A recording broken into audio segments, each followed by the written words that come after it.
Restons debout pour un moment de prière. Inclinons nos têtes. Cher Dieu, nous estimons que c'est un grand privilège d'être ici ce soir, en ce moment solennel, pour apporter un Christ vivant à un monde mourant et une génération qui se meurt. Nous voudrions demander, Seigneur, que tu oignes nos paroles et nos efforts, afin qu'ils ne te reviennent pas à vide, mais qu'ils accomplissent le but pour lequel ils sont destinés. Aide chaque homme, chaque femme, chaque jeune homme ou jeune fille qui sont ici dans le besoin. Et Père, nous savons que nous sommes tous nécessiteux. Et lorsque nous nous en irons ce soir, puissions-nous sentir dans notre cœur comme ceux qui venaient d'Emmaüs après avoir été témoins de la résurrection de Christ, disant, « Notre cœur ne brûlait-il pas au-dedans de nous lorsqu'il nous parlait le long du chemin ?» Accorde-le, Seigneur. Guéris les malades et les affligés. Qu'il n'y en ait aucun de faible au milieu de nous après la réunion ce soir. Et par-dessus tout, qu'il ne reste aucun incrédule, Seigneur. Qu'ils croient tous à la vie éternelle, car c'est dans le but de notre rassemblement ici. Ces bénédictions, nous les demandons pour l'honneur du royaume de Dieu, dans le nom de Jésus-Christ, le Fils de Dieu. Amen. Vous pouvez vous asseoir.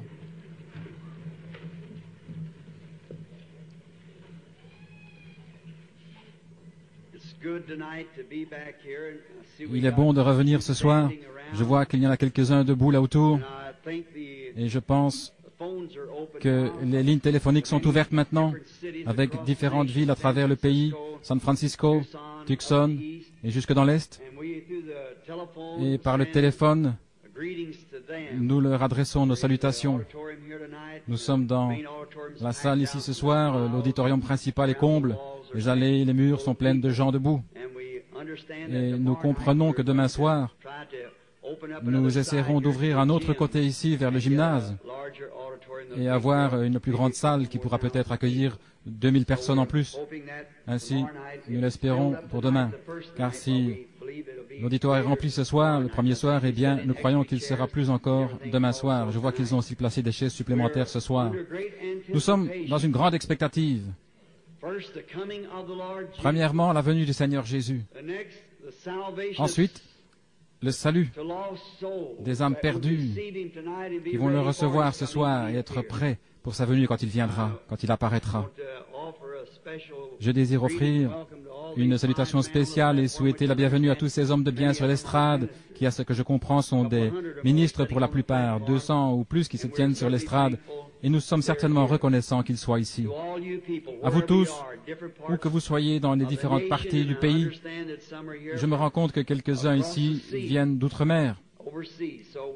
Ainsi, nous sommes reconnaissants que vous soyez ici, à vous réjouir de cette communion avec nous, qui sommes dans l'expectative de ce que Dieu va nous donner pendant cette convention. Il semble que, depuis le moment où j'ai pensé revenir pour ces quelques jours de réunion, mon propre cœur était étrangement en alerte par un formidable sentiment que quelque chose est sur le point d'arriver. Je ne sais pas exactement ce que c'est, mais j'espère que c'est une grande révélation de Dieu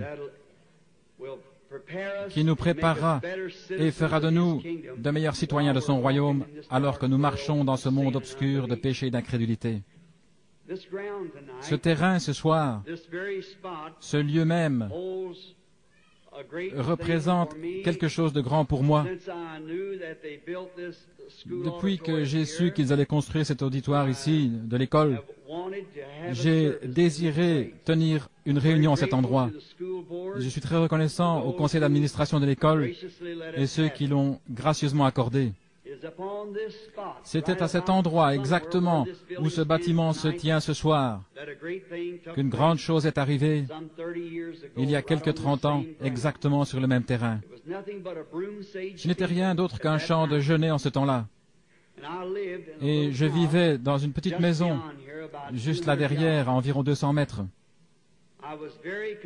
J'étais fort concerné à l'époque par le salut de mon père et de ma mère, qui sont tous deux partis ce soir. Et ce jour-là spécialement, je m'inquiétais au sujet de mon père.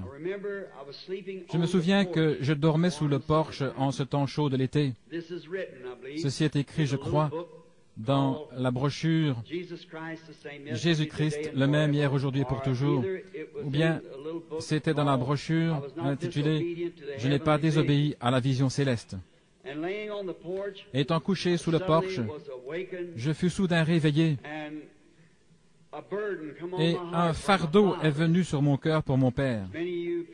Comme beaucoup d'entre vous ici de la ville connaissiez mon père, je pense que c'était un grand homme, bien que pécheur, mais il avait une mauvaise habitude que j'ai toujours essayé de combattre autant que je l'ai pu, c'est la boisson.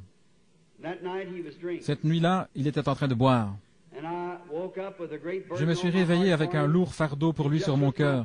J'étais simplement en pyjama. J'ai enfilé mon pantalon tout en gardant ma veste de pyjama. Et je suis allé me promener dans ce champ de genêts, à l'endroit même où se tient ce bâtiment maintenant. Et je me suis agenouillé pour prier pour mon père. Et pendant que je priais et demandais à Dieu de le sauver, et de ne pas le laisser mourir pécheur, car je l'aimais. Pendant que j'étais en prière, je me suis levé pour regarder vers l'est, et j'ai eu une vision. Et juste au-dessus de moi, beaucoup connaissent la vision, se tenait le Seigneur Jésus. Maintenant, je ne suis pas allergique aux illusions, que je sache, mais les visions sont réelles. Et le Seigneur Jésus se tenait là, c'est la première fois que je le voyais dans une vision de ce type. Il était juste environ 3 mètres au-dessus de ma tête. Il se tenait dans les airs et avançait un pied, comme pour faire un pas. Il portait un vêtement blanc, bordé d'une frange sur le côté. Ses cheveux descendaient sur ses épaules. Il ressemblait à un homme dont parle la Bible, d'une 30aine d'années. Mais un petit gars d'une constitution mince, très petit. Il semblait qu'il ne pesait pas plus que 65 kilos. Je regardais, et je pensais qu'il y avait quelque chose qui n'allait peut-être pas. Ainsi, je me suis frotté les yeux et j'ai regardé de nouveau et il se tenait en quelque sorte de côté, le visage de profil en quelque sorte. Et son regard ressemblait à celui que j'ai toujours vu en vision. C'était comme la tête du Christ d'Hoffmann à 30 ans. C'est la raison pour laquelle j'ai cela dans ma maison, sur ma littérature, partout où je peux la mettre, parce que c'est comme cela qu'elle est la plus ressemblante. Seulement, il paraissait plus petit. Comme je le regardais, je pensais, c'est pas possible que je suis en train de voir mon Seigneur. Je me tenais là, je dirais dans cette position-ci, et peut-être juste exactement en dessous de l'endroit où se trouve cette chaire ici maintenant. C'était quelque part dans les parages, dans un rayon de 35 à 45 mètres, pour autant que je puisse le mesurer de l'endroit où je me tiens ici, ce cercle. Je regardais et il se tenait là. Je me suis mordu le doigt pour savoir si je dormais. Vous savez comment? Il ne semblait pas qu'il pouvait en être ainsi. J'étais jeune dans le Seigneur, alors je prêchais depuis 6 mois environ. Je me suis mordu le doigt. J'ai pris un genêt, je l'ai brisé. Et beaucoup d'entre vous qui vivez dans le pays, vous savez, ces petits cure-dents qui sont dans les genêts. J'ai commencé à mâcher cela et j'ai dit, c'est pas possible, je suis en train de rêver. Voilà ma maison, il y a papa, maman et les enfants. Voilà l'endroit où se trouvait la vieille mare de la maison de briques où je chassais le canard, c'est environ 200 mètres. Et me voilà dans le champ. Il doit donc bien en être ainsi. J'ai donné un coup de pied par terre, j'ai tapé du pied, secoué la tête, je me suis tordu les mains, j'ai regardé de nouveau, encore une fois, et il se tenait toujours là. Et le vent commença à souffler, et je vis les genêts s'agiter, et quand le vent commença à souffler, son vêtement s'agitait. En même temps, comme les vêtements suspendus, un fil qui flotte au vent. Il se tenait là, et je le regardais. Je pensais, si je pouvais simplement jeter un regard sur son visage. Et il regardait vers l'est, juste dans cette direction. Il observait intensément. Et je me suis avancé pour voir son visage de plus près, mais je ne le voyais toujours pas très bien. Il avait les mains devant lui. C'était plutôt caché de l'endroit où je me tenais. Je me suis avancé à nouveau. Je me suis éclairci la voie comme ceci, pour voir si je pouvais attirer son attention. Mais il ne bougeait pas. Alors j'ai pensé, je vais peut-être l'appeler. Et quand j'ai dit, Jésus, il a tourné la tête. Et tout en me regardant, il a étendu les bras. C'est tout ce dont je me souviens. Et puis il faisait presque jour et j'étais couché là quelque part dans le champ, l'endroit où nous sommes maintenant. Dans le champ, ma veste de pyjama mouillée par les larmes, car j'avais pleuré, je m'étais évanoui. Son visage avait des traits qu'aucun artiste ne pourrait dessiner ou peindre. Il ne pourrait pas le faire. Il avait l'apparence d'un homme dont le simple regard vous amènerait à pleurer par sympathie et avec respect et révérence, et en même temps avec assez de puissance pour renverser le monde s'il venait à parler. Et ces traits ne peuvent pas être saisis par un artiste. Et je n'ai jamais su jusqu'à aujourd'hui ce que cela signifiait. Mais me voici ce soir, 30 années plus tard, me tenant dans cette salle qui a été maintenant consacrée pour le service du Dieu Tout-Puissant. Et j'étais simplement un membre laïque, un ancien de l'église baptiste locale, dont Roy Davis était le pasteur en ce temps-là. Et je me tiens de nouveau ici, dans cet endroit comble, exactement sur le même terrain, avec ce que je pense être le rachat du sang de Jésus-Christ lui-même dans mes mains, pour apporter ce message du Seigneur pendant 4 jours. Juste 6 mois après cela, j'ai eu mon premier baptême ici dans le fleuve, lorsque la lumière est descendue, là, à Spring Street. Comme beaucoup d'entre vous, vous devriez peut-être y aller jeter un coup d'œil. Spring Street et l'eau là sur les berges du fleuve. Et c'est là que l'ange du Seigneur est apparu pour la première fois en public. Un après-midi à 2 heures. Et une voix est venue disant, de même que Jean-Baptiste fut envoyé comme précurseur de la première venue de Christ, ton message précédera la seconde venue. Nous voici 30 ans plus tard et me voici ce soir proclamant toujours ce même message. Il a fait le tour du monde. Et je suis heureux de revenir dans ma ville pour représenter ce Seigneur Jésus-Christ que j'aime encore de tout mon cœur. Et chaque jour, il devient plus doux que le jour avant. Je n'ai jamais changé un seul iota de ma doctrine. La première chose avec laquelle j'ai commencé, je le crois toujours de la même manière ce soir. Il est le même hier, aujourd'hui et pour toujours. Maintenant, j'ai un message dont je suis responsable. La première fois que le message est sorti, bien sûr, tout le monde priait pour les malades. Il y a eu des grands signes, des prodiges et des miracles. Cela a commencé particulièrement parmi les pentecôtistes. Un réveil universel de campagne de guérison qui a balayé le monde pendant 15 bonnes années. Je crois qu'il y a eu des réveils sur chaque colline. Les feux du réveil qui brûlent. Littéralement, des millions ont accepté Christ comme leur sauveur par cette seule commission. C'est cela qui a inspiré Oral Roberts et d'autres. Et cela s'est propagé de plus en plus après le marasme mortel dans lequel l'Église pentecôtiste est alors tombée. Mon intention et mon désir ce soir, c'est de réveiller cette Église de nouveau pour la venue du Seigneur Jésus qui approche. Je dois la réprimander, je dois réprimander le péché sous quelque forme qu'il soit. Je ne vise pas la dénomination de personne. J'ai un message. Maintenant, il est difficile d'entrer dans une Église et d'y être sponsorisé, comme c'était le cas avec notre Seigneur Jésus, parce que c'est lui, ce n'est pas moi. Mais comme il a commencé à prêcher qu'il guérissait les malades, ressuscitait les morts, qu'il purifiait les lépreux, qu'il chassait les démons, tout le monde voulait de lui. Mais vient un moment où il y a un message qui suit toujours chaque signe, car le signe a une voix. Et un jour, lorsqu'il s'est assis, il a dit, « Moi et mon Père, nous sommes un. » C'était plus qu'il ne pouvait supporter. Il en fut également ainsi quand il a dit, « À moins que vous ne mangiez la chair du Fils de l'homme et que vous ne buviez son sang, vous n'avez pas de vie en vous. » Eh bien, les docteurs et les gens bien pensants devaient dire, cet homme est un vampire humain, essayant de vous faire manger sa chair et boire son sang. Il ne l'a jamais expliqué, il l'a simplement dit.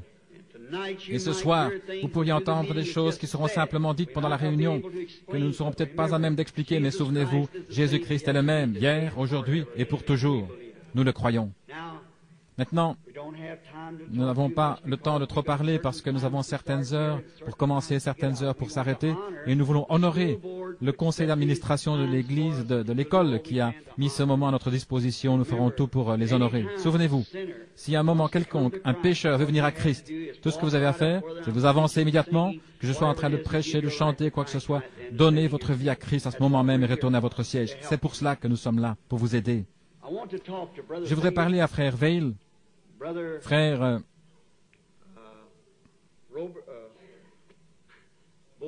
Borders et les frères ici. Je me demande s'ils ne pourraient pas tenir à l'église pendant l'après-midi ou le matin un service d'instruction pour ceux qui recherchent le baptême du Saint-Esprit. Cela serait-il bien, frère Neville et vous tous qui pourriez venir, frère Caps? Si quelqu'un désire être instruit sur le baptême du Saint-Esprit, pourquoi ne viendriez-vous pas ici au tabernacle? Qu'est-ce qui serait le mieux, le matin ou l'après-midi?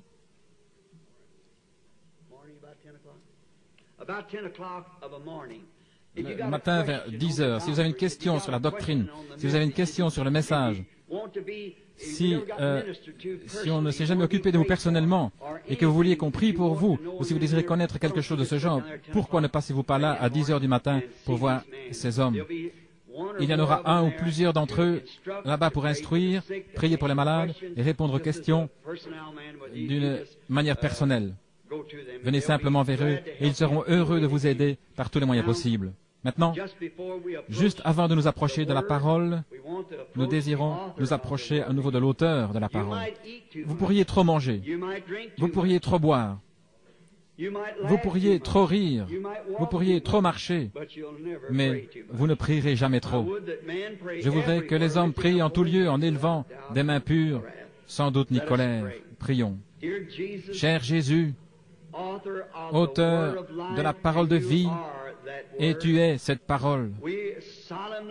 Nous nous approchons solennellement maintenant de toi, après que j'ai expliqué la vision dont tu m'as rendu témoignage qu'elle est véritable. Seigneur Jésus, je prie que tu oignes les paroles ce soir pour l'écoute de chaque oreille qui est sous le son divin. Et s'il y en a ici, ou qui écoutent à travers la nation,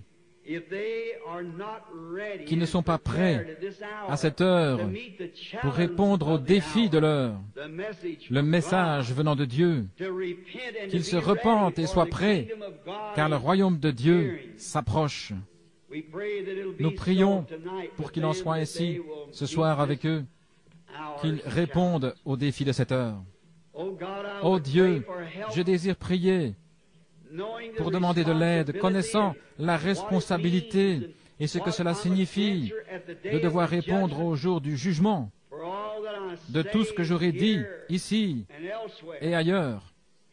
Aide-moi à être entièrement sincère, Seigneur, dans tout ce que je fais ou ce que je dis dans ta parole, afin qu'elle puisse porter du fruit.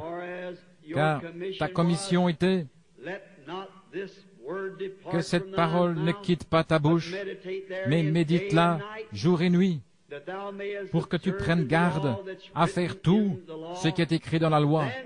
Car alors, tu feras réussir tes voies, alors tu prospéreras, tu auras du succès. Ne t'ai-je pas commandé? Fortifie-toi et sois très courageux, car le Seigneur ton Dieu est avec toi partout où tu iras. Seigneur Jésus, accomplis-le ainsi ce soir. Nous te prions dans le nom de Jésus. Amen.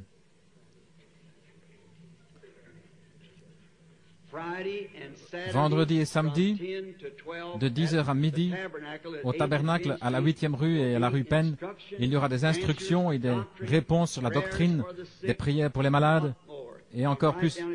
Venez, si vous avez des questions, quel que soit votre besoin, il y aura quelqu'un pour s'en occuper. Que le Seigneur vous bénisse. Maintenant, pour ce service d'ouverture ce soir, je ne peux rien faire d'autre que de l'introduire directement par notre message. C'est pour cela que nous sommes ici. Et c'est pour cela que je suis revenu. Dimanche matin, le Seigneur voulant, je désire relever ce grand défi du jour au sujet de mariage et divorce. Maintenant, dans Galates 4, 27, je désire lire ces paroles, Galates 4, 27 à 31 inclus, car il est écrit, Réjouis-toi, stérile, toi qui n'enfantes point. Éclate et pousse des cris, toi qui n'as pas éprouvé les douleurs de l'enfantement, car les enfants de la délaissée seront plus nombreux que les enfants de celle qui était mariée. Or nous, frères, comme Isaac, nous sommes les enfants de la promesse. Mais comme alors celui qui était né selon la chair persécutait celui qui était né selon l'esprit, il en est de même maintenant.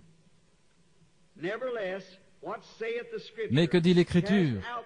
Chasse l'esclave et son fils, car le fils de l'esclave n'héritera pas avec le fils de la femme libre.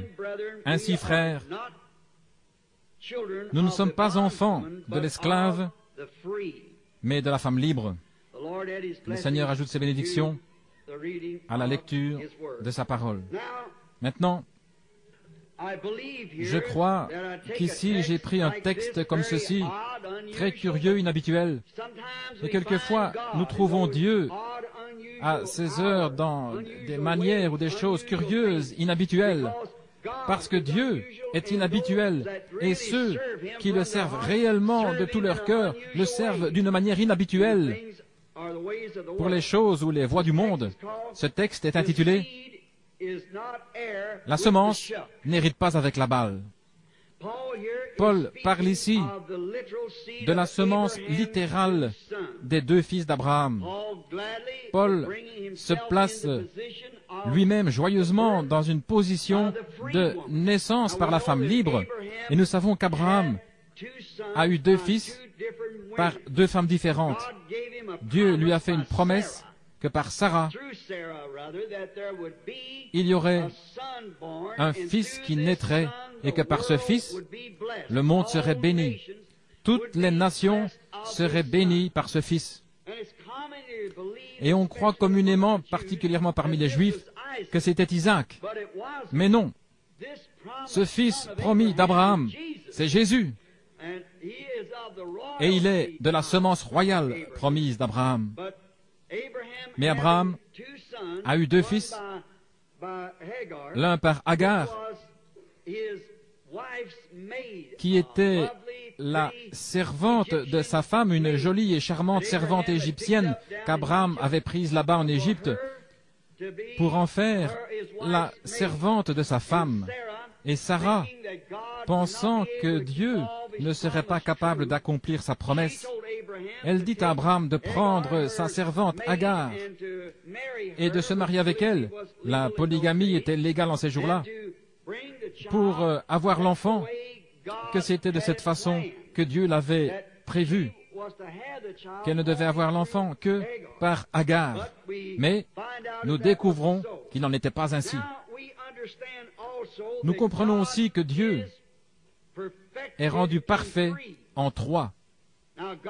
Dieu est rendu parfait en trois. La grâce est en 5, l'accomplissement est en 7, comme le monde. Dieu est rendu parfait en Père, Fils et Saint-Esprit. C'est la perfection de la divinité. Le tout formant un seul Dieu en trois manifestations de trois attributs d'une seule fonction, ou trois fonctions dans une seule divinité. Maintenant, il y a aussi trois dans la perfection des étapes de la grâce pour l'Église. La justification, la sanctification, le baptême du Saint-Esprit. Cela consiste en la nouvelle naissance, juste le type de la naissance naturelle. Lorsqu'une femme donne naissance à un enfant, la première chose qui vient, c'est l'eau, ensuite le sang, puis la vie. La Bible dit dans 1 Jean 5, 7 ou 7, 5, je crois, il y en a trois qui rendent témoignage dans le ciel, le Père, la parole qui était le Fils, et le Saint-Esprit. Ces trois sont un. Et il y en a trois qui rendent témoignage sur la terre, la parole, l'eau, le sang et l'esprit. L'eau, le sang et l'esprit. Ces trois sont d'accord en un. Or, le Père, le Fils et le Saint-Esprit sont un. Vous ne pouvez pas avoir le Père sans avoir le Fils. Vous ne pouvez pas avoir le Fils sans avoir le Saint-Esprit. Mais vous pouvez être justifié sans être sanctifié. Vous pouvez être sanctifié sans être rempli du Saint-Esprit. Nous avons prouvé que c'était dans l'ordre de la nature. Je peux paraître étrange à beaucoup d'entre vous. Je suis sans instruction et je suis sûr que vous avez déjà compris, mais j'enseigne en type, comme le naturel typifie le spirituel. Nous voyons qu'il y en a 3 dans la perfection. Dieu est rendu parfait en 3. Maintenant, et il y a eu la perfection dans la semence d'Abraham, qui fut Ismaël, Isaac, Jésus, Ismaël venant de l'esclave, Isaac venant de la femme libre, tous les deux par le sexe, mais Christ, Jésus, est venu par la Vierge, pas par le sexe.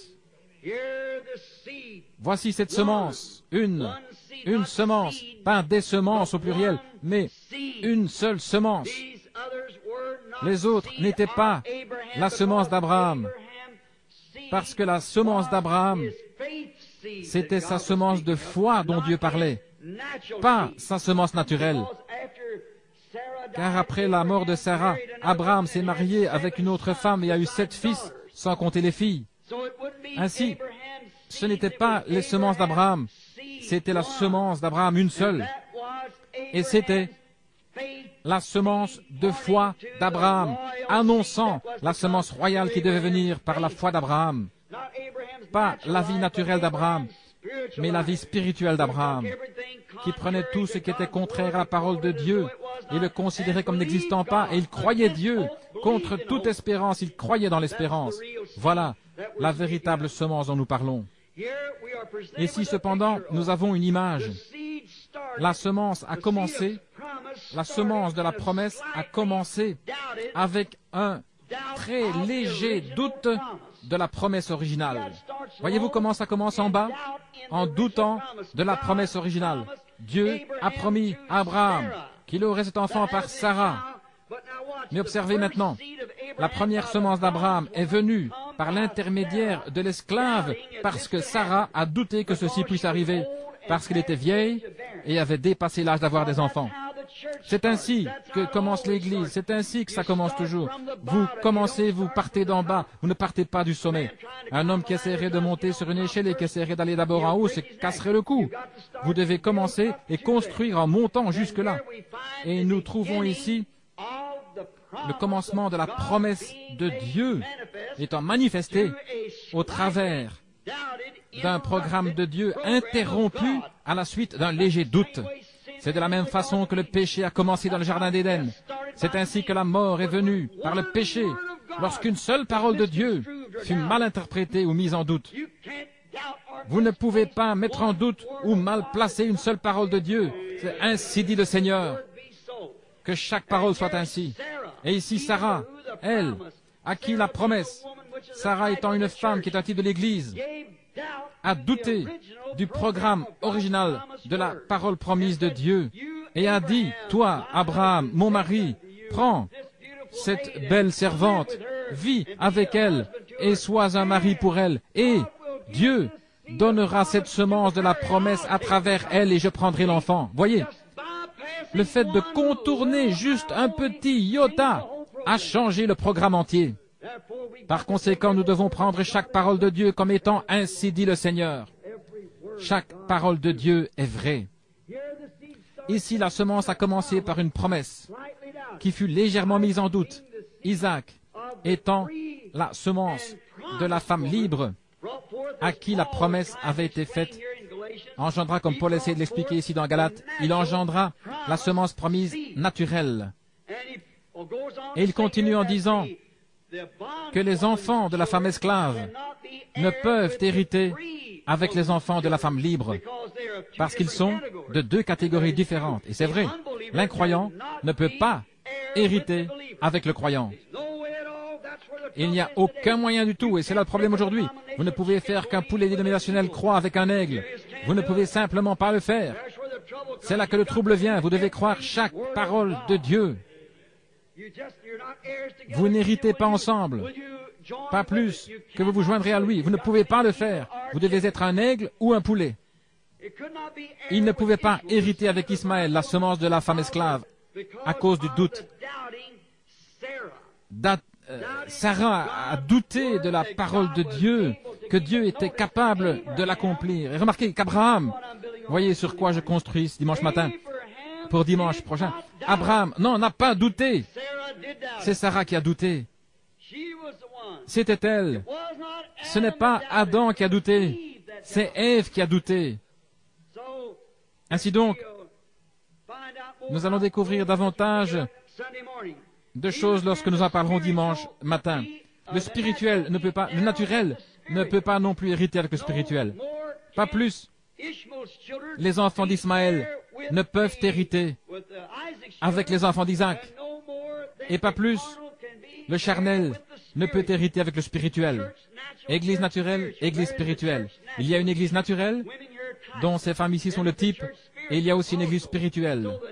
Ainsi, l'église naturelle et l'église spirituelle ne peuvent hériter ensemble.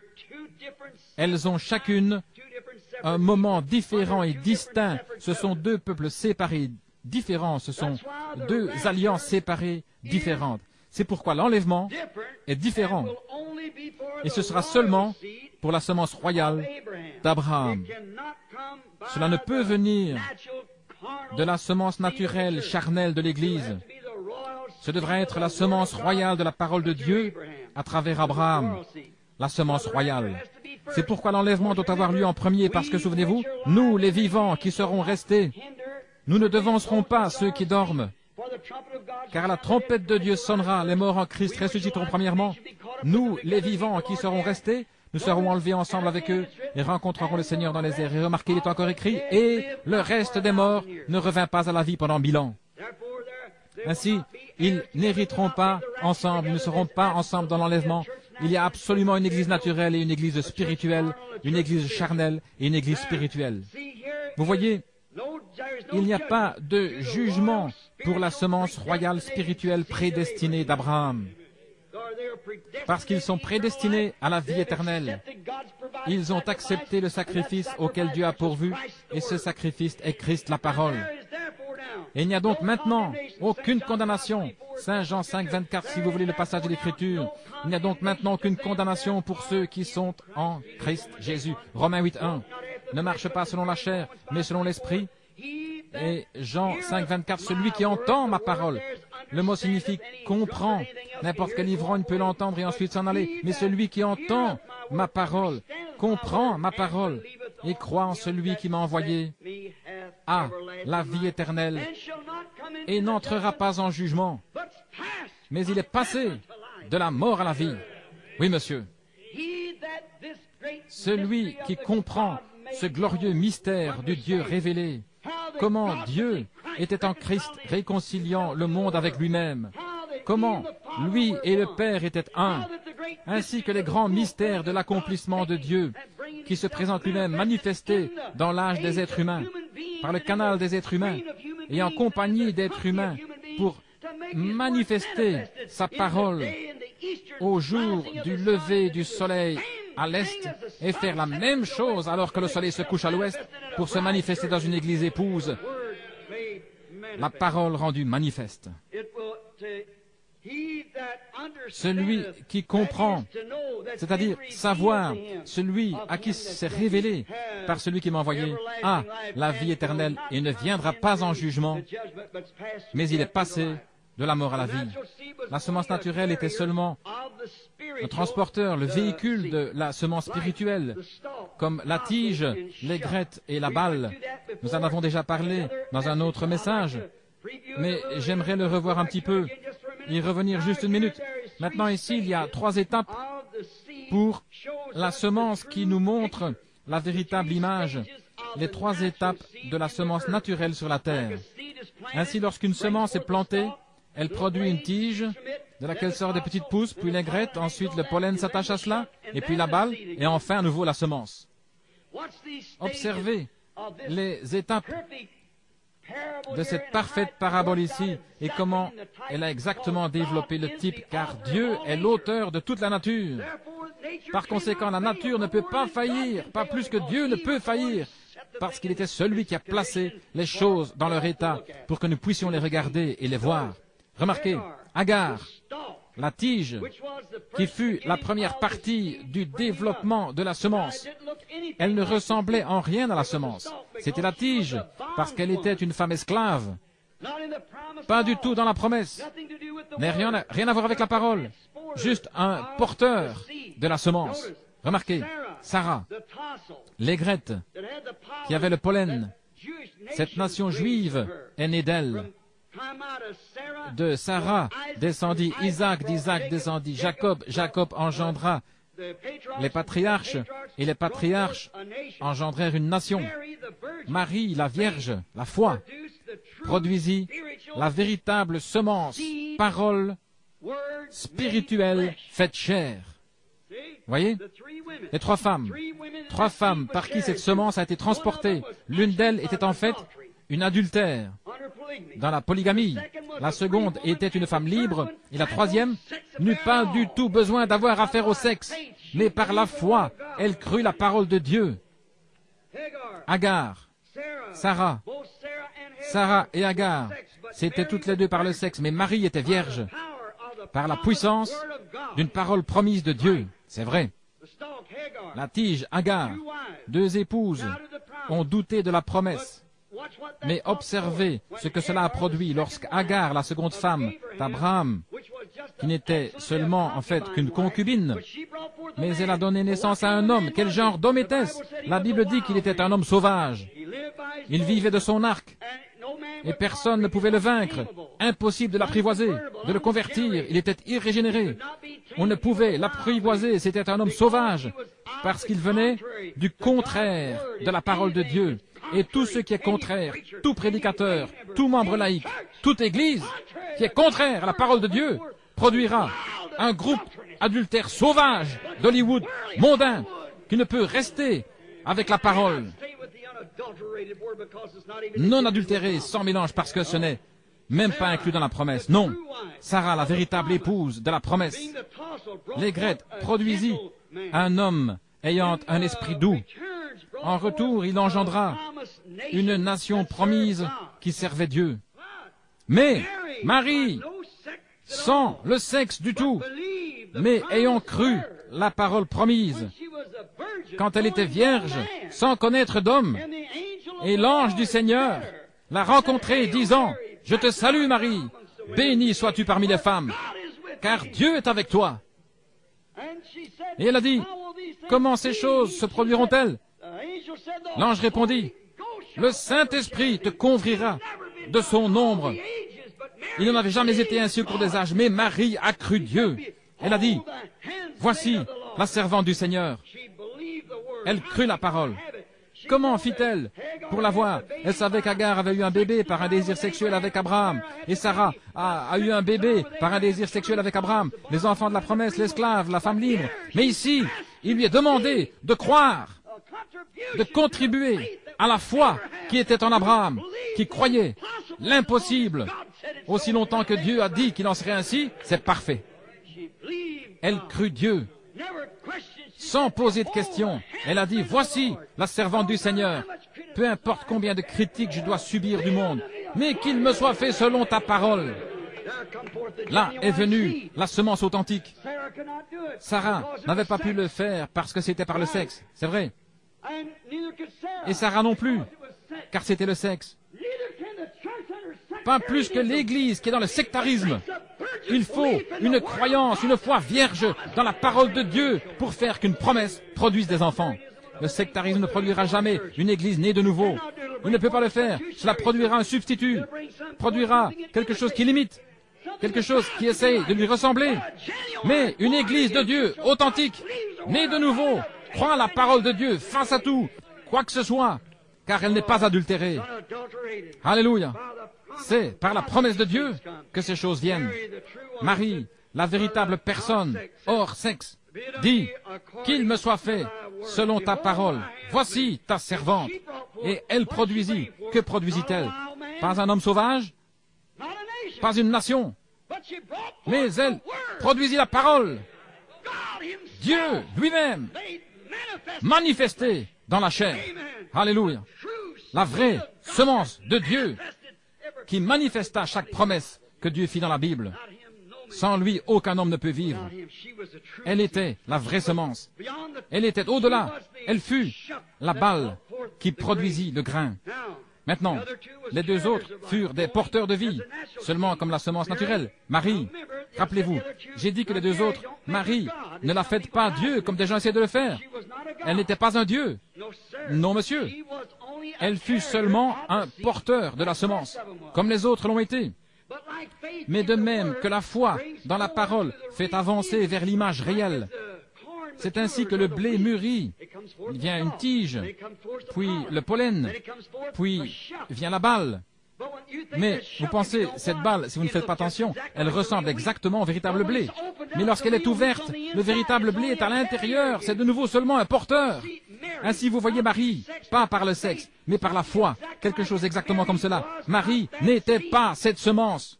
Marie fut un porteur de la semence. Il était la semence authentique de foi. Parce que la parole de Dieu, c'est par la foi qu'il l'a donnée à Abraham. Et seule la foi peut produire ce que Dieu a dit qu'il ferait, la foi en sa parole. Remarquez, combien plus Marie fut comme la chose réelle. Mais en tant que la balle étreint cette semence en elle-même. Elle la protège et la nourrit jusqu'à ce qu'elle se trouve seule, mûre. Ainsi, ce troisième âge de l'église de Pentecôte a retenu ce grain pour le faire mûrir jusqu'au moment où la balle s'ouvre. Marie, étant la mère de Christ, fut juste un incubateur. Il n'y avait pas de sang de Marie, il n'était pas de sang juif, il n'était pas de sang des nations, il était le sang de Dieu. Dieu a créé ce sang. Ce ne pouvait pas être le sexe. Il n'était ni juif, ni des nations. Le bébé n'a pas une seule goutte du sang de sa mère. Le sang vient du Père. Nous savons que l'hémoglobine est dans le mâle. Comme les poulets, ils peuvent avoir un œuf. Une poule peut pondre un œuf. Mais si elle n'est pas alliée avec l'oiseau mâle, le coq, il n'éclora jamais. Il est non fertile, bien qu'il ressemble exactement à un véritable œuf fertile. Chaque élément paraît le même, mais il n'a pas de vie en lui. Il en est de même avec les gens qui confessent Christ. Beaucoup d'entre eux ressemblent à des chrétiens, essayent d'agir comme des chrétiens, mais vous devez avoir Christ à l'intérieur de vous, ce qui est la parole manifestée. Sinon, cela ne mûrira jamais jusqu'à devenir un vrai chrétien croyant en la Bible. Ce sera toujours quelque chose de dénominationnel. Il ne peut pas vivre parce qu'il n'a pas de vie en lui pour vivre. Un œuf ne peut éclore, il pourrit là dans le nid si la poule n'est pas allée avec l'oiseau mâle. C'est juste comme les membres d'une église. Vous pouvez les pouponner, en faire des diacres et tout le reste. Mais vous avez un nid plein d'œufs pourris tant qu'ils ne sont pas accouplés au mâle. La balle était un porteur, elle nourrissait la semence, c'est vrai. Alors, voici, la semence elle-même doit quitter la balle, ou la balle doit se retirer de la semence pour permettre à celle-ci de s'exposer au soleil et arriver à maturité. Nous voyons tout en type. Voyez ici maintenant combien elle est proche, l'Église de ces derniers jours se met à ressembler à la semence elle-même. Regardez comme cette dénomination de Pentecôte qui s'est levée dans les derniers jours, nous l'expliquerons un peu plus tard, comment ils arrivent presque à ressembler exactement à la semence. Lorsque la balle est sortie du brin d'herbe du froment, après que le pollen soit tombé là dans la seconde étape et produit la troisième étape qui est la balle, et si vous n'êtes pas un observateur réellement attentif, vous ne serez jamais en mesure de dire si c'est le vrai grain de blé là-dedans. Quand ce premier petit grain arrive, il ressemble à un grain, mais cueillez-le, ouvrez-le, et vous découvrez qu'il n'y a pas de grain là du tout. C'est simplement la balle, un porteur du grain. Le grain provient de cela. Mais souvenez-vous, il n'y a plus rien après cette balle. Souvenez-vous, il n'y a plus nulle part de semence promise à travers une femme après Marie. Il n'y a plus de dénomination promise après la Pentecôte. C'est l'épouse destinée à l'enlèvement qui sort de la semence, la parole manifestée de nouveau. Remarquez, voyez combien cela paraît proche. Matthieu dit, Saint Matthieu 24 a dit, que les deux esprits dans les derniers jours, l'esprit de l'Église, des gens d'Église, et l'esprit de l'épouse, des gens de l'épouse, seraient si proches au point de séduire les élus même, si c'était possible. C'est proche à ce point-là. Regardez comment cela vient de la tige. Remarquez maintenant, nous allons typifier quelque chose ici. Luther, dans l'âge de l'Église, produisant la semence épouse, était le même en esprit, juste un petit grain de semence sur lequel Luther s'est tenu. C'était la justification par la foi. Il était le type même d'Agar, la tige. Remarquez, Wesley fut le type de Sarah. Philadelphie, l'âge de l'amour, qui apporta l'aigrette. Dans l'âge de Wesley, il y eut plus de missionnaires que nous n'avons dans aucun autre âge. Le temps de John Wesley fut le grand âge missionnaire. Mais la Pentecôte représente Marie. Marie, la dernière étape. Or, elle n'était pas la semence. Cependant, la vie de la semence était en elle. Mais elle n'était pas encore arrivée à maturité. Oh, je me sens très religieux. Elle n'était pas encore arrivée à maturité. Elle était là, mais elle n'était pas arrivée à maturité.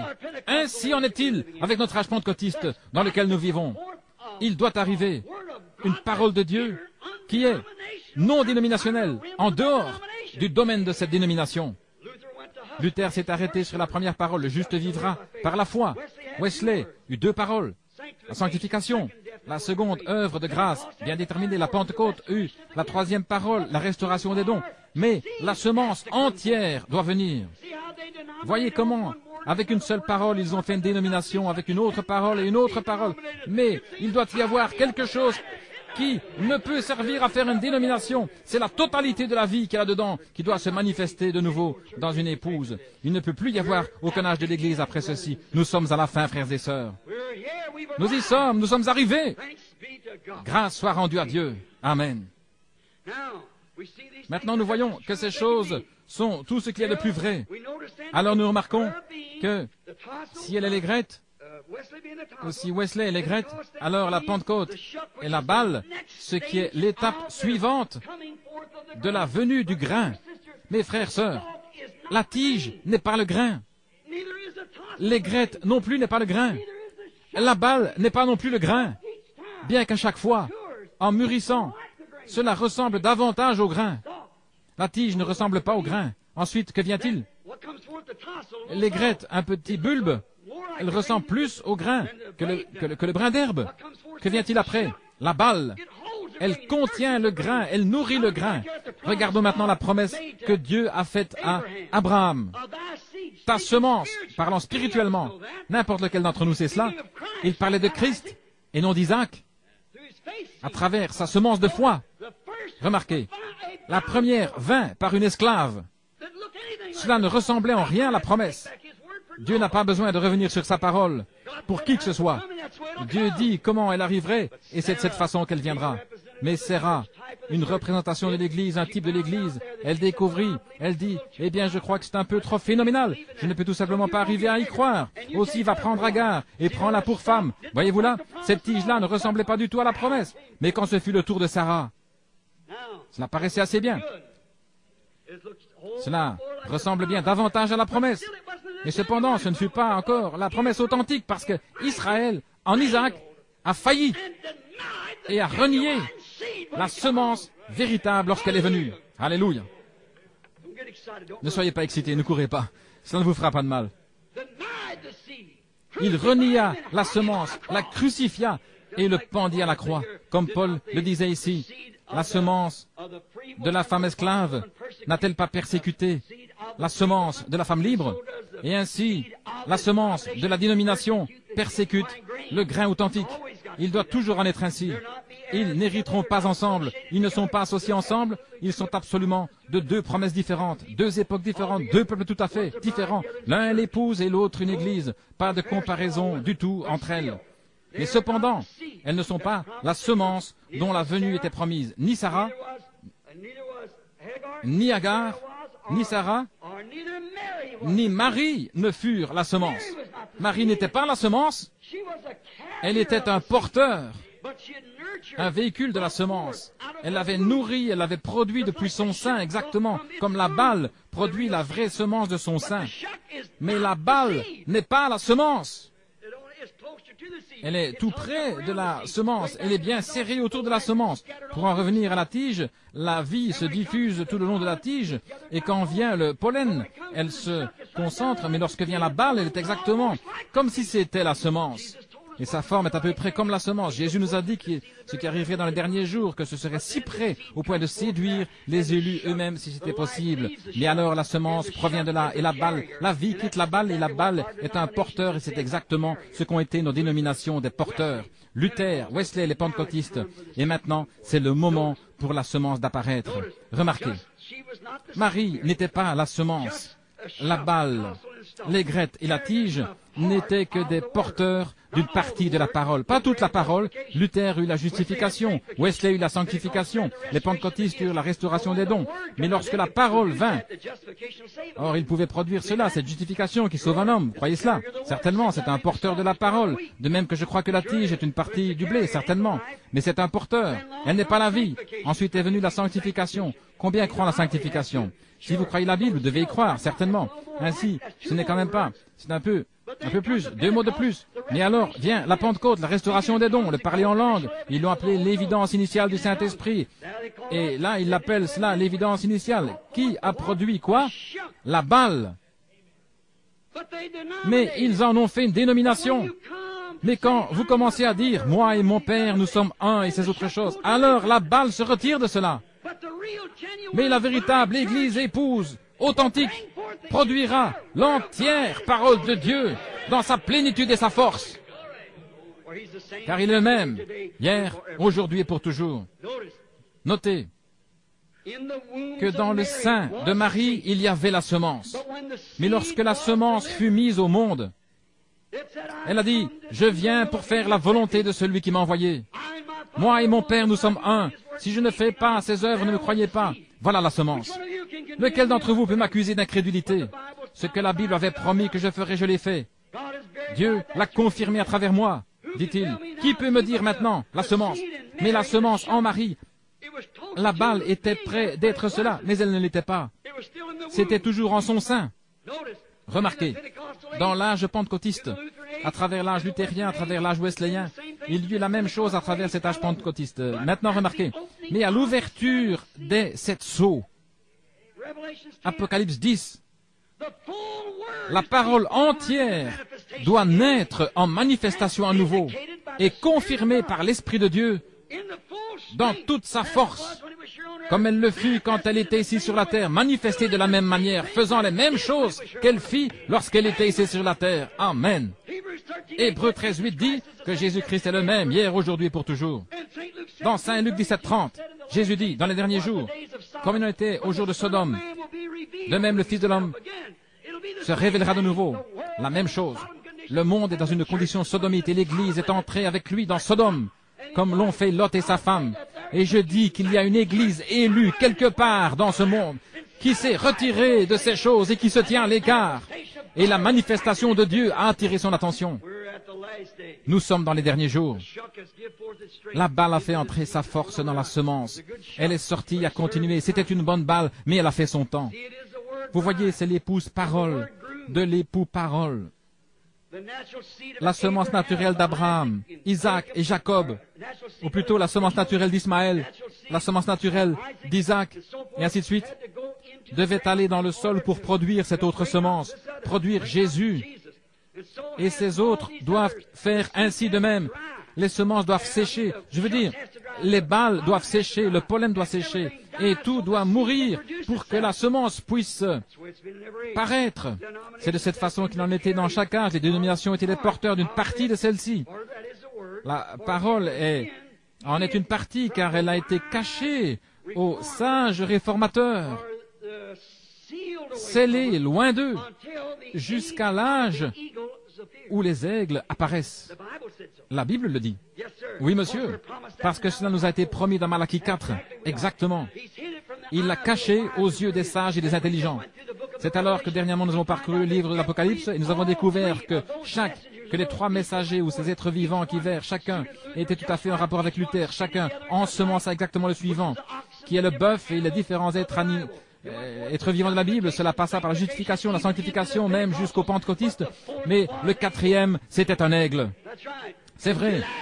Et Dieu le suscita au cours de cet âge. Ainsi, il devait venir au cours de cet âge pour être correct. Oui, monsieur, la promesse de l'aigle de Malachie 4 étant accompli. Jésus n'était pas de Marie, mais il est venu à travers Marie.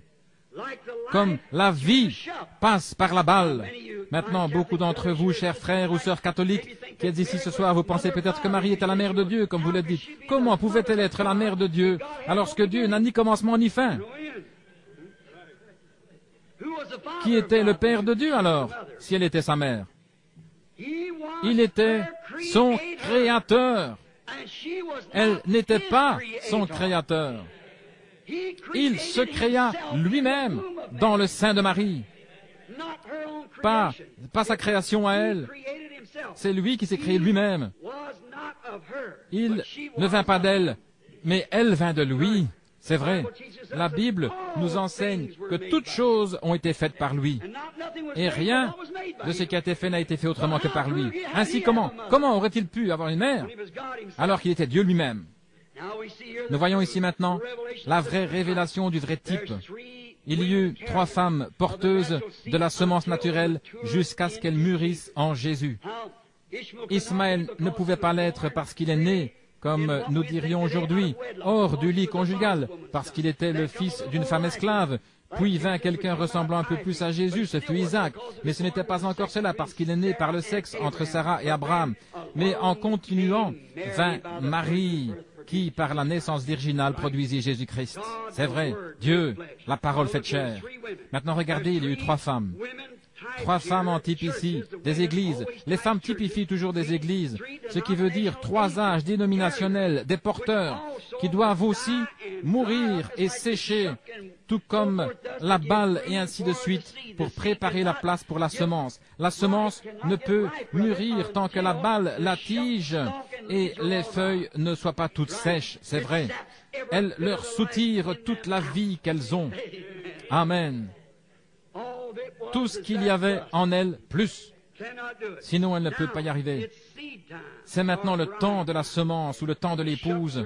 Les balles sont mortes, les balles ont séché. Le temps de la parole vierge est là, qui n'a pas été touchée. C'est une vierge, souvenez-vous. Un temps de parole vierge, si vous la mettez entre les mains d'une dénomination, il est certain qu'elle ne sera plus vierge. L'homme y aura touché avant que vous l'ayez. Mais l'Église de Dieu n'est pas touchée par la dénomination. Alléluia. C'est une parole de Dieu, née d'une vierge qui est manifestée. Jésus-Christ, le même, hier, aujourd'hui, éternellement. Alléluia. Comme c'est merveilleux. J'aime cela. Je le crois. Je sais que c'est la vérité. Elle ne sera pas touchée. Il n'y aura pas de manipulation humaine dénominationnelle lors de la naissance virginale de l'épouse. Non, monsieur, elle a reçu l'ordre de Dieu de sortir de ces choses. Ne touchez pas à leurs choses impures. Ils deviennent des vautours. Cela me rappelle quelque chose alors que je venais de Phoenix l'autre jour, en retournant à Tucson après la réunion. L'Esprit de Dieu attira mon attention sur quelque chose. Alors que mon épouse et moi, nous étions en train de parler en roulant, les enfants étaient endormis à l'arrière de la voiture, il se faisait tard. Il attira mon attention sur un faucon. Et j'observais ce faucon un petit peu, et je l'ai étudié. C'est le type même de l'Église aujourd'hui. Maintenant, pour autant que nous le sachions, le faucon a perdu son identification de sa création originale. C'est exact. Il était autrefois semblable à un aigle, son grand frère. Le faucon, mais maintenant, il ne vole plus dans les cieux pour chasser sa manne céleste. Il s'est ramolli. Il ne vole plus dans les cieux. Il sautille simplement sur le sol comme un vautour. Il se tient sur un poteau téléphonique et saute de ci, de là, à la recherche de lapins morts. Le faucon n'a pas été fait pour cela. Non. Il a été fait pour être semblable à l'aigle. Maintenant, c'est exactement comme l'Église. Elle a été faite pour être semblable à l'aigle. Elle devait avoir sa place dans les lieux célestes, mais au lieu de cela, elle s'est ramollie. Il ne vole plus dans l'inconnu, dans l'azur. Non, monsieur. Elle dépend de ces règles modernes d'adoption, d'éducation, de théologie, de quelques dénominations faites de main d'homme, cherchant un tas de lapins morts, à moitié pourris ou autre chose. Il sautille sur le sol, c'est vrai. Un faucon. Voyez-vous ce que ça signifie? L'aigle n'a pas changé du tout. Il reste un aigle. Un faucon ne s'élève plus dans les cieux pour attraper sa manne fraîche là-haut. Mais il dépend de ce qu'il peut trouver qui est déjà mort. Un faucon n'est pas censé rester là par terre, mais observez un vieux faucon aujourd'hui. Suivez une route et vous verrez les fils téléphoniques couverts de faucons, attendant de trouver quelque chose qui a été tué, quelque chose de pourri. Il fait comme s'il n'avait pas d'ailes suffisantes pour voler. Vous constaterez bientôt qu'il sera constamment sur le sol, maintenu à terre, parce qu'il s'est ramolli. Il ne se sert plus de la force que Dieu lui avait donnée. Son identification particulière était de planer dans les cieux et d'observer d'en haut. Mais maintenant, il est descendu. Il ne peut même plus lever les yeux. Sa pensée est centrée sur des lapins morts. Ce qu'il peut trouver sur la route, quelques moufettes, un opossum ou quelque chose qui aurait été écrasé. Il n'est pas un aigle, mais quelque chose qui lui ressemble. Exactement comme l'Église, qui dépend d'une nourriture morte. Il y a bien des années, du temps de Luther, Wesley ou des pentecôtistes. Elle regarde en arrière vers des credos humains, au lieu de voler dans les lieux célestes de la parole, où toutes choses sont possibles à ceux qui croient. Il a pris les habitudes des buses, ces choses mortes qui sont laissées pour les vautours, le monde. L'instruction et les choses comme cela ont été laissées pour le monde, pas pour l'Église. Il est si ramolli, sans vigueur, qu'il ne peut plus s'élever dans les cieux. Céleste, aride, où toutes choses sont possibles à ceux qui croient. Il reste assis et dit, eh bien, docteur Hunt, elle a dit que ma dénomination ne le croit pas de cette manière-là. Oh, vous, espèce de faucon perverti. Vous avez peur de prendre position sur les promesses de Dieu. Vous dites, eh bien, le temps des miracles est passé. Vous êtes mou. Vous avez peur d'utiliser vos ailes et de voler là.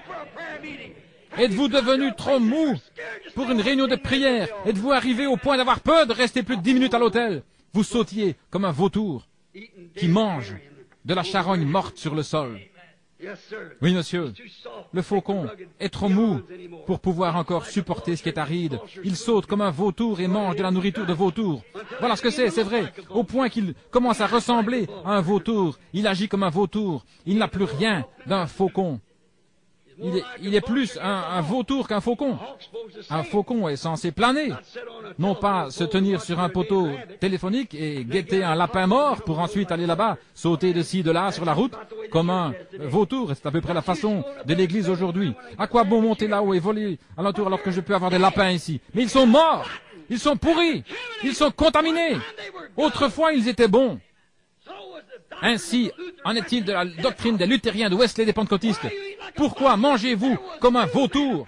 Il y avait de la manne fraîche qui tombait des cieux chaque nuit pour les enfants d'Israël. Lorsqu'ils voyageaient, tout ce qui était laissé était contaminé. Nous avions l'habitude de dire dans notre endroit, c'est plein de vermine. Il y a trop de vermine dans les expériences aujourd'hui. Nos religions sont basées sur ce que quelqu'un d'autre a dit. Quelqu'un d'autre a dit.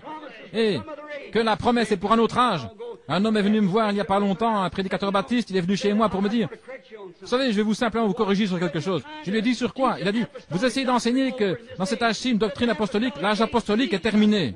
J'ai dit quand? Je vous dirai lorsqu'il a commencé et vous me direz lorsqu'il s'est arrêté. Vous croyez la parole? Il a dit oui. J'ai dit très bien. Maintenant, vous croyez que l'âge apostolique a commencé le jour de la Pentecôte? Il a dit oui. Je dis, alors celui qui parlait, l'apôtre Pierre, il a dit ces paroles. Et souvenez-vous, Jésus a dit, celui qui en retranchera un mot ou il ajoutera une parole, sa part sera retranchée du livre de vie. C'est pour un prédicateur ou quiconque a son nom dans le livre.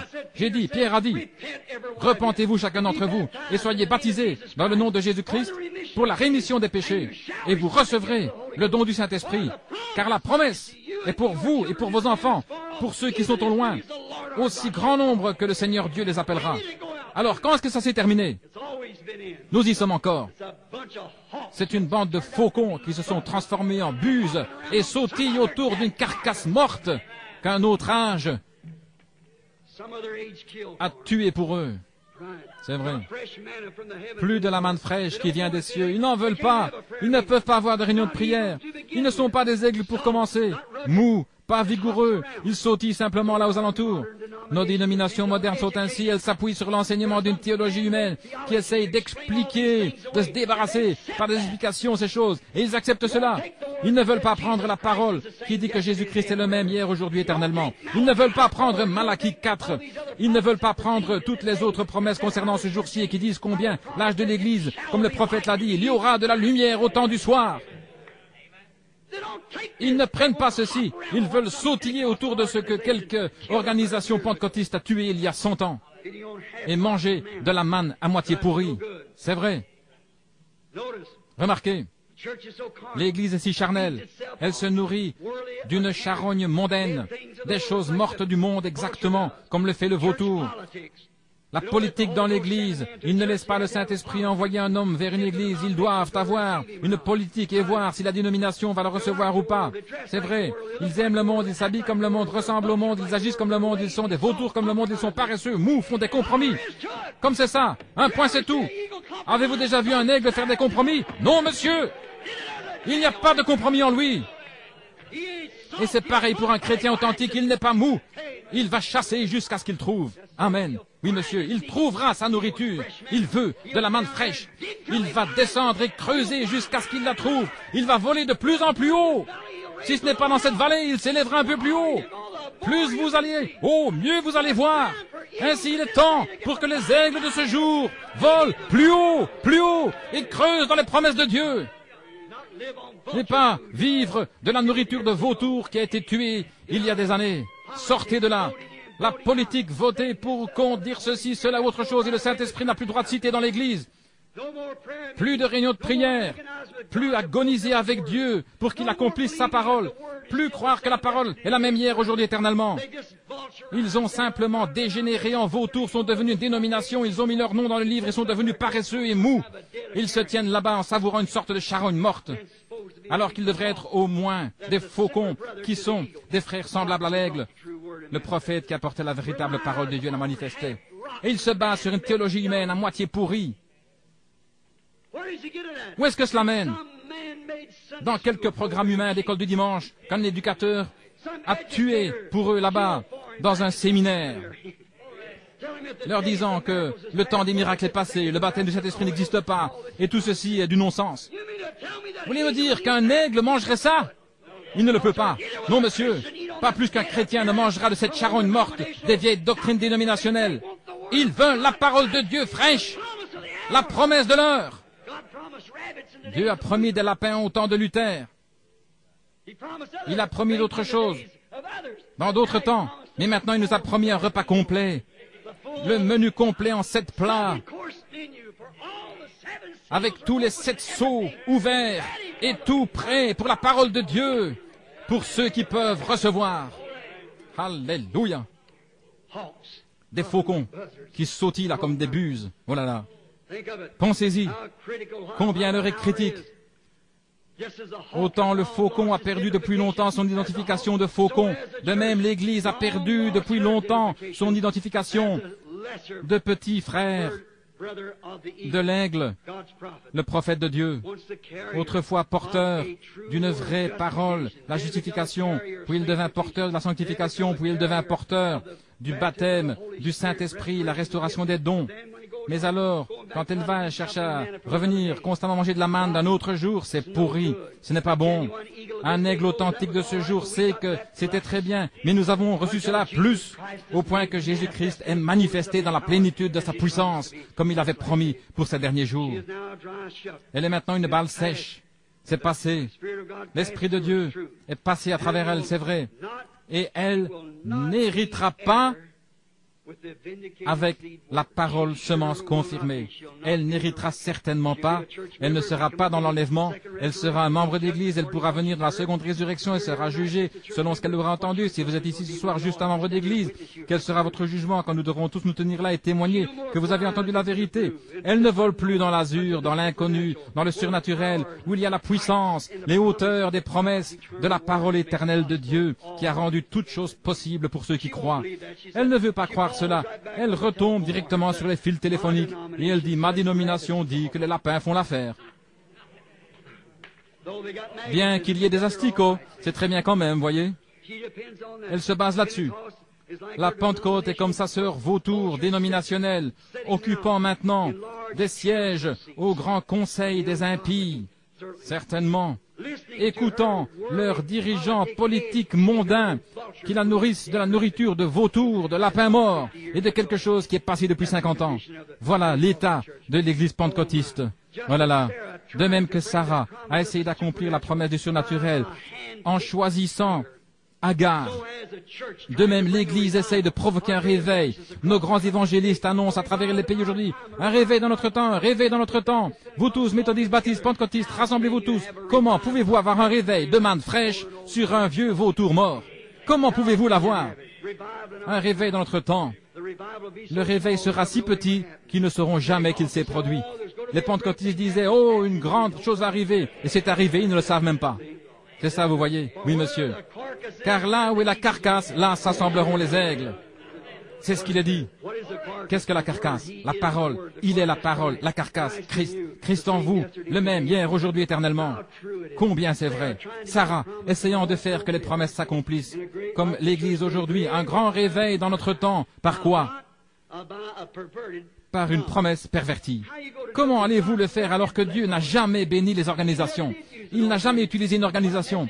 Lorsqu'un message est venu et qu'ils se sont organisés, c'est mort à ce moment-là. Et je défie n'importe quel historien de me montrer où il s'est relevé. Il est mort à ce moment-là, il est resté là.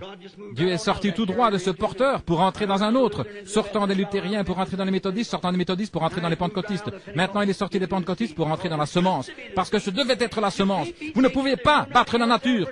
Pour elle, il n'y a rien d'autre que la semence qui puisse arriver. Ainsi, la semence se reproduira, car il est le même, hier, aujourd'hui, éternellement. La même colonne de feu montrant les mêmes signes, la même puissance, le même Dieu, les mêmes miracles, les mêmes choses, confirmant exactement la parole et la Bible. Il est le même, hier, aujourd'hui, éternellement. Il nous conduit ce soir. Oh Dieu, aide-nous à le voir et à le croire, certainement. Vous voyez, Sarah, l'Église qui a choisi Agar. Ça n'a pas marché, n'est-ce pas? Non. Son groupe trié sur le volet ne marchera pas non plus aujourd'hui. Les docteurs en philosophie, en théologie, tous les porteurs ont échoué. Luther n'y est pas arrivé, Agar non plus. Qu'est-ce que Agar a fait? Agar a donné son fils à un autre saint pour élever son enfant. Pour élever son enfant. Agar a fait cela. Elle a donné son fils unique, au sein d'une autre femme. Pas sa mère, pour l'élever. C'est la même chose que fit Luther, lorsqu'il a donné son fils, la justification, à une dénomination, pour qu'elle en fasse ce qu'elle veut, exactement, pour l'élever. Wesley a échoué de la même manière que Sarah, doutant que la naissance surnaturelle était le baptême du Saint-Esprit, comme Sarah le fit sous le chêne. Quand Wesley fut introduit au surnaturel, lorsque vint l'âge pentecôtiste et que Wesley fit connaissance du parler en langue, tous ceux-ci, ils en rirent et s'en moquèrent. Vous tous, Église de Christ, soi-disant, et vous, baptistes et presbytériens, chacun d'entre vous, vous avez fait un pied de nez et vous en êtes détourné. C'est vrai. Qu'avez-vous fait? Wesley, vous avez vendu votre enfant à une organisation. Et il est mort. C'est exactement vrai. Mais la parole, la vraie parole, a continué sa marche. Elle n'est pas restée dans cette organisation. Elle se déplaça dans la Pentecôte et prit avec elle quelques éléments de plus. C'était un fils plus mûr, comme la semence qui tomba dans le sein. Après un certain temps, la colonne vertébrale se forma, puis il y eut des poumons, une tête, des pieds. Ensuite, après un certain temps, le moment de la naissance est arrivé, c'est vrai. Ainsi, c'est comme cela que l'Église a mûri de la même manière. Wesley a douté, exactement comme le fit Sarah sous l'arbre. Elle a dit, lorsque l'ange du Seigneur, un homme habillé comme un ange, Dieu c'était lui-même Elohim, habillé comme un homme qui se tenait là avec de la poussière sur ses vêtements et qui leur donna la promesse, alors que Sarah avait 90 ans et Abraham 100 ans. Et Sarah, elle rit sous cape et elle a dit, comment cela pourrait-il alors que Abraham et moi, eh bien, comme les jeunes, nous n'avons plus eu de relation depuis des années. Et elle avait presque 100 ans, elle dit, et moi avoir du plaisir avec mon Seigneur alors que je suis vieille et lui aussi. Et son courant de vie est mort et mon sein est desséché, ma poitrine n'est plus, les veines lactifères ont disparu. Comment pourrais-je l'avoir? Mais Dieu a dit, je l'ai promis, il viendra de toute façon. Wesley fait de même. Comment pouvons-nous accepter ces parler en langue, la guérison divine et ces choses? Ce n'est pas pour nous en ce jour. Dieu a dit, j'ai promis que dans les derniers jours, je répandrai mon esprit sur toute chair. Il a promis de le faire. Et il est allé de l'avant et il l'a fait de toute manière. Et l'église wesleyenne, avec toutes ses petites sœurs, sont même Pauline, baptistes, presbytériennes, l'église de Christ nazaréen, pèlerins de la sainteté, les frères unis, et d'autres encore, moururent avec elle. Et l'église continua d'avancer.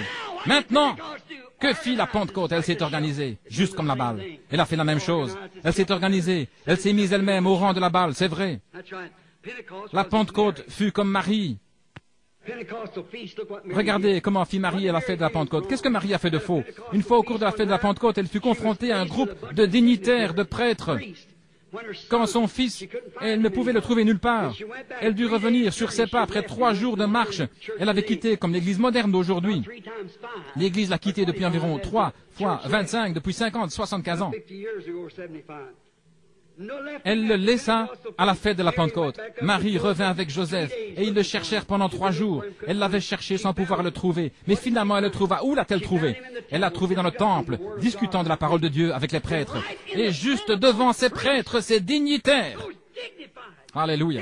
Marie laissa tomber le rideau. Elle fit exactement ce qu'elle n'aurait pas dû faire.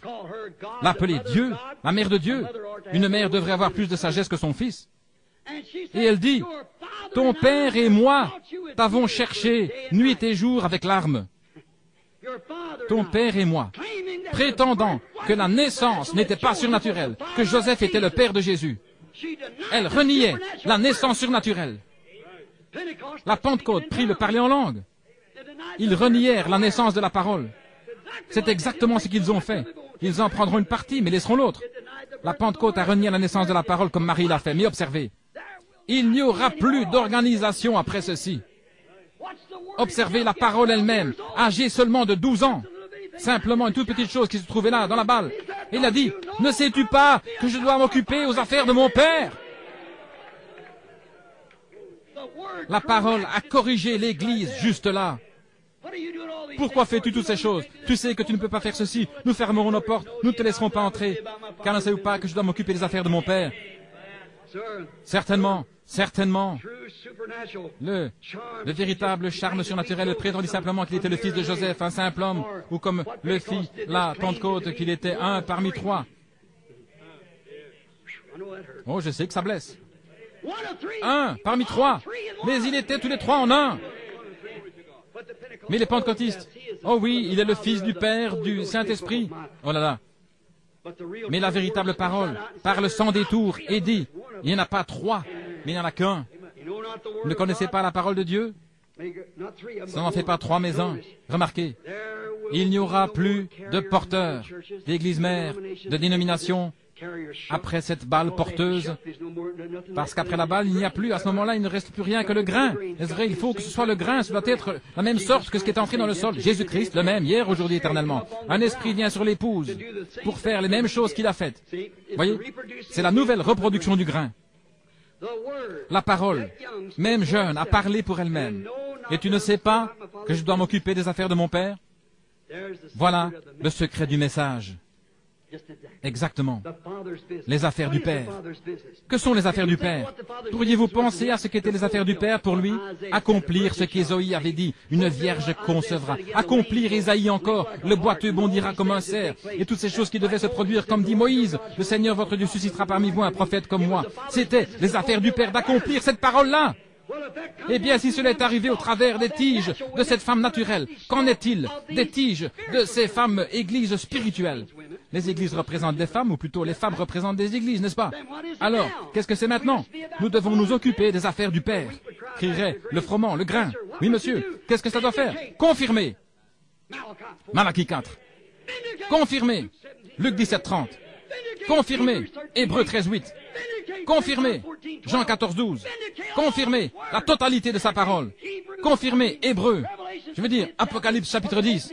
L'ouverture des 7 sceaux. Et les mystères de Dieu. Même jusqu'à la semence du serpent. Et que tout serait manifesté. Mariage et divorce. Et tous ces autres mystères qui avaient été cachés sous les piliers pendant toutes ces années aux théologiens et ainsi de suite. Mais maintenant, c'est l'heure. Voilà les affaires du Père. Vous pensez qu'ils le recevraient? Ils veulent être revêtus de dignité et disent, notre dénomination n'enseigne pas cela. Mais la Bible le fait. C'est vrai, Dieu prouve que c'est vrai. Assurément, c'est cela. Accomplissant cet âge dans lequel les 7 sceaux prouvent simplement que les dénominations ont juste été des porteurs. C'est un autre aspect des affaires du Père. Prouver. Et les affaires du Père maintenant, c'est de vous montrer que ces dénominations ne sont pas siennes. Ce sont des systèmes humains qui renient la parole. C'est vrai. Remarquez, vous dites, quoi, Marie, la grande Vierge, à la croix, il ne l'a jamais appelée mère. Il l'a appelée femme. Un porteur, pas une mère.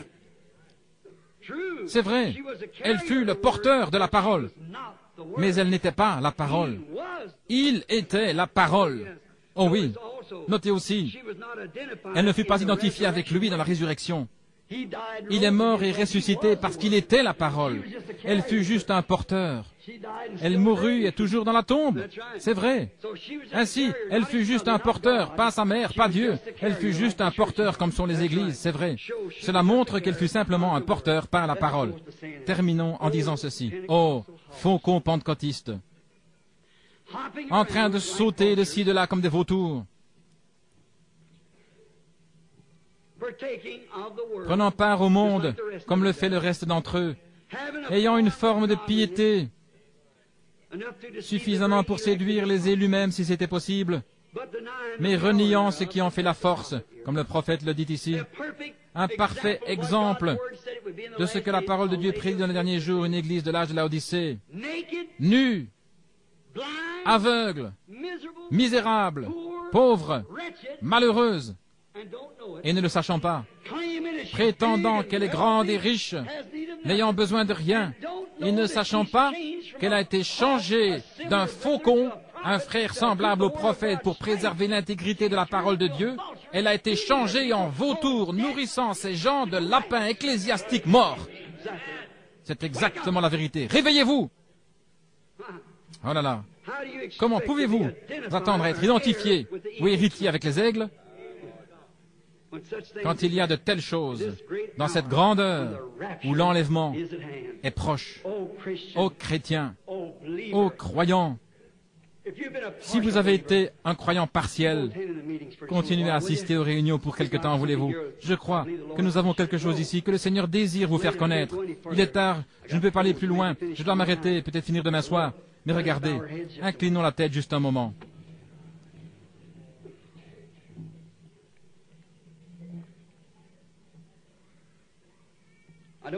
Je ne veux pas que vous remarquiez quelle grammaire j'utilise, mais je désire que vous preniez garde juste un moment à ce que j'ai dit. C'est assez clair pour que vous le compreniez, j'en suis sûr, si vous le désirez. Si vous êtes ici ce soir et que vous n'avez pas cette expérience, je ne dis pas, vous dites, j'ai dansé dans l'esprit, sauté tout autour. Oui, les faucons font la même chose. C'est comme les corbeaux et les vautours. Je ne demande pas cela. Que mangez-vous? Où allez-vous chercher votre repas quotidien?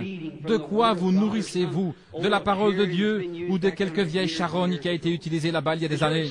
Votre expérience est-elle faite ce soir de quelque chose que vous avez pris il y a plusieurs années? Ou bien est-ce frais et nouveau ce soir, une nouvelle manne qui vient juste de tomber du ciel dont vous nourrissez votre âme? En attendant, demain pour quelque chose de bon et de meilleur. Si vous n'êtes pas ainsi maintenant, levez la main, les yeux fermés.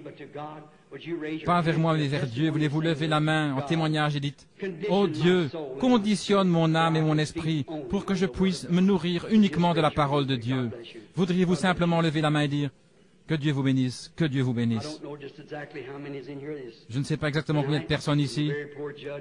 Je ne sais pas bien évaluer, mais je dirais que un tiers ou plus ont levé la main, voulant que leur âme soit conditionnée.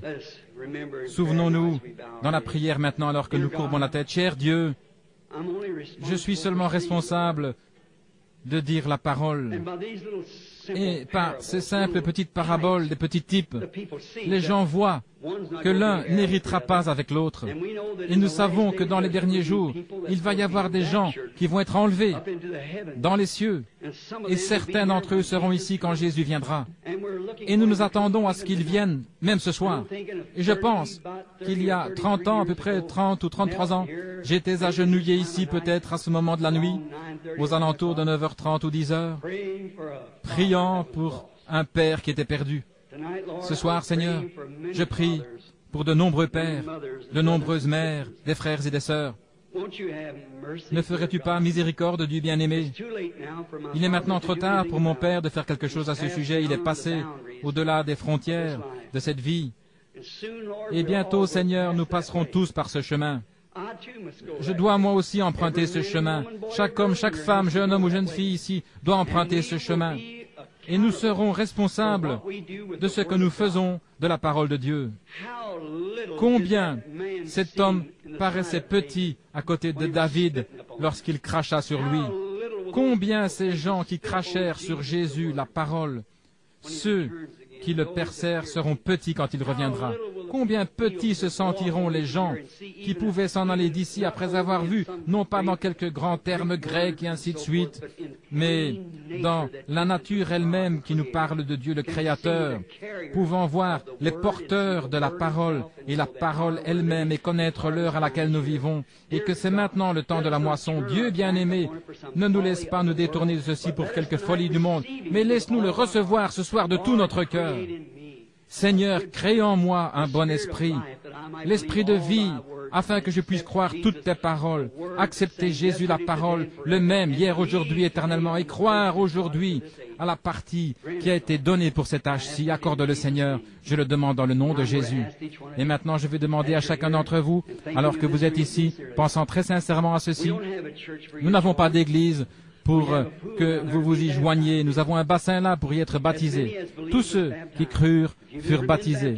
Si vous n'avez jamais été baptisé maintenant du baptême chrétien, ceci ne veut pas dire asperger ou faire couler de l'eau, ça veut dire par immersion, non pas dans un titre de Père, Fils, Saint-Esprit, mais dans le nom du Seigneur Jésus-Christ, comme l'Église entière fut baptisée, jusqu'à ce que l'Église catholique introduisit en 303 3 dieux et 3 formes de baptême dans des titres trinitaires. Si vous n'avez pas encore eu cela, venez demain matin à 10 heures. Il y a des vêtements, des robes, tout ce qu'il faut qui vous attendent là-bas. Ne voulez-vous pas venir vous joindre à Jésus-Christ? Non, pas à nous. Nous n'avons pas même une église ici pour prendre soin de vous. Allez à l'église de votre choix, d'où que vous veniez. Mais s'il vous plaît, croyez cette parole. La croyez-vous? Dites Amen. Que Dieu vous bénisse. S'il y a quelque chose que nous pouvons faire pour vous aider, nous sommes ici pour le faire. Maintenant, je sais qu'il y a des malades ici. Notre temps s'est écoulé ce soir pour avoir une ligne de prière. Peut-être pourrons-nous quand même l'avoir. Je désire que chacun d'entre vous, vous posiez les mains sur quelqu'un à côté de vous. Et sans aucun doute, vous posez vos mains sur un aigle. Peut-être un aigle qui avait mangé de la nourriture de vautour quelque part et qui en est dégoûté, il en est malade, ils n'en veulent plus. Ils veulent en sortir. Ils sont malades, dégoûtés, ils en ont assez, ils sont ici ce soir et voient ce que les aigles peuvent réellement manger. La parole et avoir un Christ vivant parmi eux, se montrant vivant le même hier, aujourd'hui, éternellement. Ils ne veulent pas hériter avec la balle. Elle doit être brûlée. Toute la paille doit être brûlée. La moissonneuse vient pour battre le blé et le séparer. Vous voulez être du blé. Il y en a quelques-uns qui sont malades, certains physiquement. Je désire que vous priez pour votre frère, sœur, aigle là. Alors que je prie pour vous ici, puisse l'Esprit de Dieu venir sur vous. Souvenez-vous, je vous donne la nourriture de l'aigle, la promesse de Dieu. Il appelle ses prophètes des aigles. Il s'appelle lui-même un aigle. Il est l'aigle, Jéhovah. Et pendant que vous avez les mains posées sur quelqu'un, priez pour lui. Notre Père céleste, ta parole dit que la dernière commission que tu as donnée à ton Église fut « Allez dans le monde entier, prêcher l'Évangile ». Ce sont les ordres généraux. Celui qui croira et sera baptisé sera sauvé, celui qui ne croira pas sera condamné. Ces signes suivront ceux qui croient. En mon nom, ils chasseront les démons. Ils parleront de nouvelles langues. S'ils boivent quelques breuvages mortels, il ne leur fera aucun mal. S'ils saisissent des serpents, ils ne leur feront point de mal. Et s'ils imposent les mains aux malades, ceux-ci seront guéris. Ô aigle Jéhovah, nourris tes petits ce soir avec cette parole, Seigneur. Ils en ont besoin. C'est le repas dont ils ont besoin.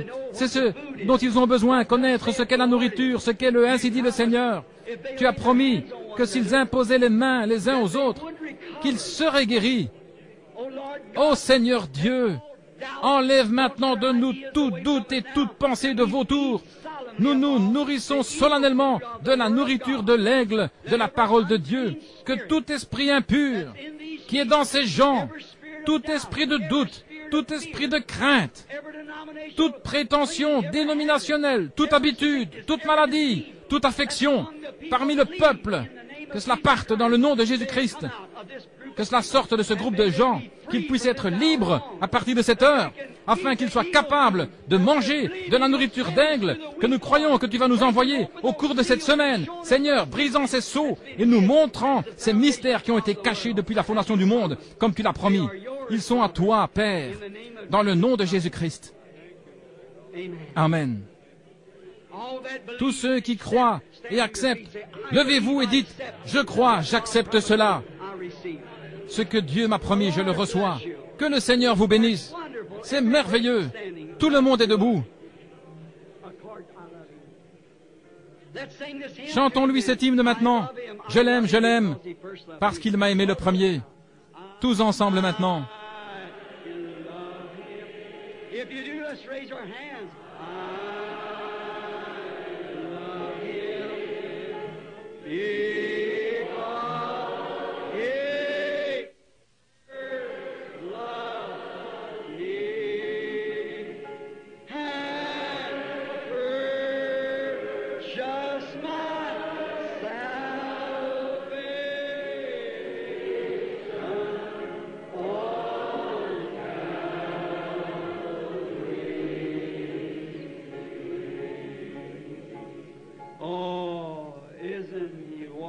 Oh, n'est-il pas merveilleux? Serrons-nous la main les uns les autres. Frères, règle. Tournez-vous simplement alors que nous le chantons.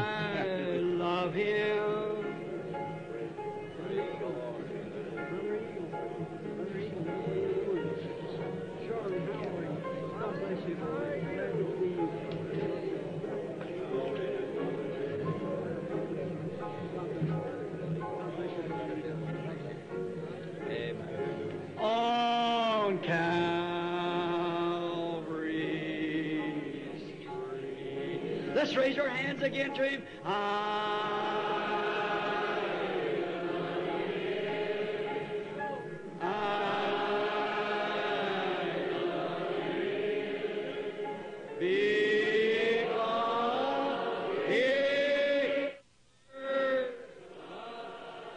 And he made the eagle.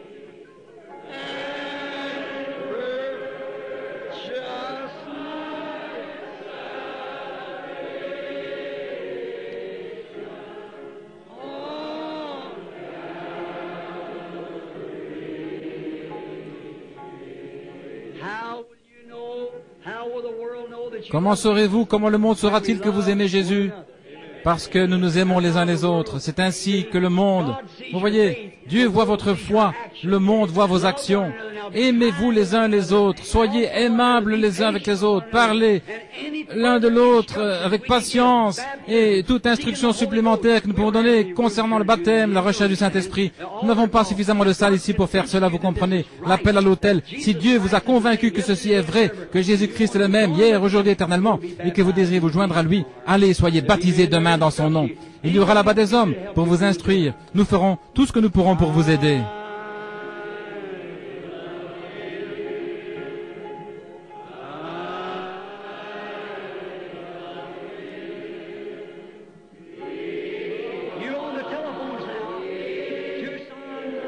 Vous qui êtes au téléphone, Tucson,